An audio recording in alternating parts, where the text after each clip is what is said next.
मोदी जी गंगा पुत्र भी कहते हैं अपने आप को, तो क्या? अरे गुरु, गंगा पुत्र तो बोलते बोलते हम लोगों को नंगा पुत्र बना दिया, भूखा नंगा बना दिया। वो तो गंगा पुत्र था कि नहीं था, हम लोग उसको वोट दे के नंगा पुत्र हो गए। एड़ी चोटी अतड़ी तक का दम लगा लें योगी बाबा, चुनौती है उनको। वो मिल्कीपुर नहीं जीतेंगे, जीतेगी तो समाजवादी। हम लोग इस उत्तर प्रदेश का कोई बहुत बड़ा पाप रहा होगा कि उत्तर प्रदेश अपने पाप को भोगने के लिए योगी आदित्यनाथ जैसे जो है मुख्यमंत्री को पाया है। हम लोग अपना पाप भोग रहे हैं। भगवान करे जल्दी से पाप कटे, योगी बाबा अपने मठ जाए। क्या तो बुलडोजर घर गिराने का नंबर 1 है, बहन बेटियों का बलात्कार कराने में नंबर 1 है, नफरत फैलाने में नंबर 1 है, भौकाल देने में है, और बात बात में गुंडाई करने में नंबर 1 में होंगे। और न पढ़ाई में नंबर 1 हुए, न दवाई में नंबर 1 हुए, न कमाई में नंबर 1 हुए। पूरा उत्तर प्रदेश भिखमंगों की स्थिति पर है। चुनाव 2024 को योगी जी अग्नि परीक्षा के रूप में ले रहे हैं, तो उसमें वो भस्म हो जाएंगे। उनको बचाइए, उनको रोकिए। 10 सीट पर भारतीय जनता पार्टी बहुत बुरी तरीके से हारने जा रही है। नमस्कार दोस्तों, आप सबका स्वागत। आप देख रहे हैं जनता माइक। मैं हूं इस समय धर्म की नगरी काशी में, आध्यात्मिक नगरी काशी में, और हमारे सामने एक ऐसा चेहरा जो किसी परिचय का मोहताज नहीं है। बनारस के मिश्रा जी के नाम से मशहूर हैं और काफी बेबाक तरीके से अपनी बातों को रखते हैं। देखिए, मौसम भी भगवान कितना सुहावना कर दिया है, आपके मन के अनुकूल हो गया है, थोड़ी ठंडक रहे। तो मिश्रा जी, ये मेरा पहला सवाल है कि जो विधानसभा का जो उपचुनाव होने वाला है 10 सीटों में, आप इसको किस रूप में देखते हैं? भारतीय जनता पार्टी के हार के रूप में देखते हैं, और भारतीय जनता पार्टी की राजनीतिक कैरियर के समाप्ति के रूप में देखते हैं। जिस तरीके से भारतीय जनता पार्टी ने सारे मुद्दों पर फेल होते नजर आए, वो सारे मुद्दे पर वो निरुत्तर होते नजर आए, सारे मुद्दे पर वो पीछे भागते नजर आए, इससे ये लगता है कि अब उपचुनाव भारतीय जनता पार्टी को नहीं लड़ना चाहिए। योगी बाबा को अपनी इज्जत बचा लेनी चाहिए और योगी बाबा को विड्रा कर देना चाहिए। पूरी ताकत बीजेपी लगा दी 10 सीट के लिए। हो सकता है कि ये योगी जी की अग्नि परीक्षा के रूप में देख रहे हैं, तो भस्म हो जाएंगे अग्नि परीक्षा में। अगर योगी जी अग्नि परीक्षा करने जा रहे हैं, अगर उपचुनाव 2024 को योगी जी अग्नि परीक्षा के रूप में ले रहे हैं, तो उसमें वो भस्म हो जाएंगे। उनको बचाइए, उनको रोकिए। 10 सीट पर भारतीय जनता पार्टी बहुत बुरी तरीके से हारने जा रही है। हम आज 1 महीना पहले आपके चैनल पर इस बात को बोल रहे हैं। रिजल्ट आएगा, हमारे पास फिर आइएगा, हम फिर आपसे बात करेंगे और आप देखिएगा नतीजा। वजह क्या है? योगी जी के तो सन्यासी आदमी बोलते हैं, और अभी हाल ही के सर्वे में योगी जी सबसे टॉप क्लास के मुख्यमंत्री। सर्वे मीडिया वालों ने सर्वे किया, मेरा सर्वे नहीं था। Media agency, news agency, media वालों पर हम विश्वास नहीं करते हैं भैया। हम तो टीवी देखना बंद कर दिए। सन 2014 के बाद 15-16 तक देखे, उसके बाद टीवी बंद कर दिए। हमको मीडिया के रिपोर्ट के ऊपर कोई विश्वास नहीं है। और योगी बाबा किस बात के टॉप क्लास के मुख्यमंत्री हो गए? घर गिराने में।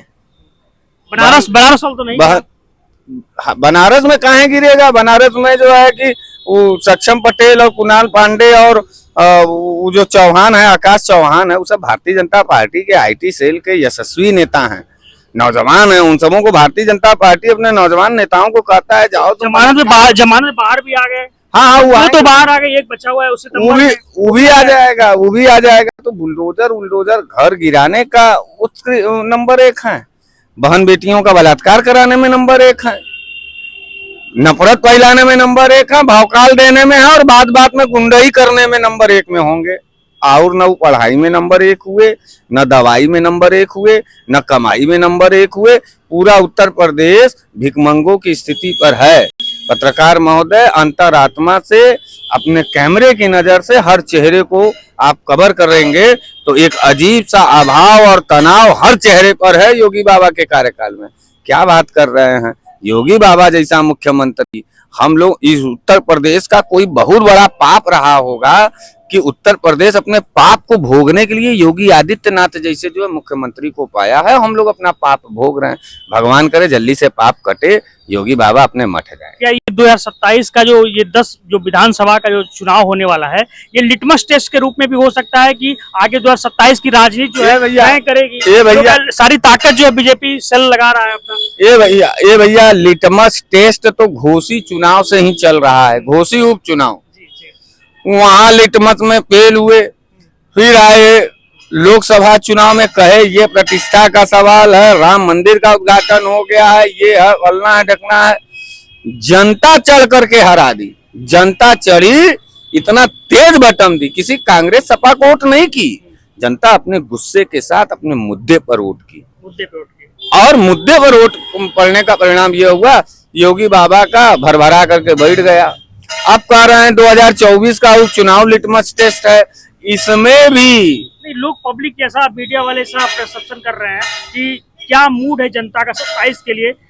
तो सीधे अखिलेश यादव है जी, सीधे अखिलेश यादव है, काम करे या न करे। हम लोगों को विकास के नाम पर अपने बहन बेटियों का इज्जत नहीं लुटवाना है पत्रकार, हम घर नहीं तोड़वाएंगे। अखिलेश यादव बेहतर मुख्यमंत्री था, अखिलेश यादव घर नहीं न तोड़ेगा जी, नफरत का भाषण नहीं न देगा, नेम प्लेट नहीं न लगवाएगा, नाम नहीं न बदलेगा, प्राथमिक विद्यालय बनाएगा, पुलिस को सक्षम करेगा, बहन बेटियों को लैपटॉप देगा, बलात्कार का मुकदमा नहीं देता, लैपटॉप देता है, छात्रवृत्ति मिलती है, पढ़ाई में पेपर लीक नहीं होता है। इसलिए भैया योगी बाबा मतलब हम लोगों के पाप और अखिलेश यादव मतलब हम लोगों एक सवाल मन में और आ रहा था, जैसे अयोध्या हार्ट सीट थी और वो हार गए, वैसे ही मिल्कीपुर जो है उपचुनाव, विधानसभा के उपचुनाव में अवधेश प्रसाद के लड़के को मिल रहा है, वहां से टिकट मिला है, तो उसको किस रूप में देख रहे हैं? अजीत पासी ऐतिहासिक वोट से जीत जाएंगे अयोध्या। वही जो खेला हुआ था फिर खेला वैसे ही हो जाएगा क्या? खेला खेला के चक्कर में नहीं है, अब तो मेला लगेगा, वो भी भारतीय जनता पार्टी के खिलाफ मेला लगेगा। अब मिल्कीपुर के लोग क्योंकि दूध की तरह हार्ट सीट है, बगल में मिल्कीपुर भी वैसे ही हार्ट सीट के रूप में सेम गढ़ी, तो ऐसा कुछ समझ में आ रहा है और जनता ये जानना चाह रही है कि इस बार क्या हो सकता है वहां पे। मिल्कीपुर के लोग हाँ।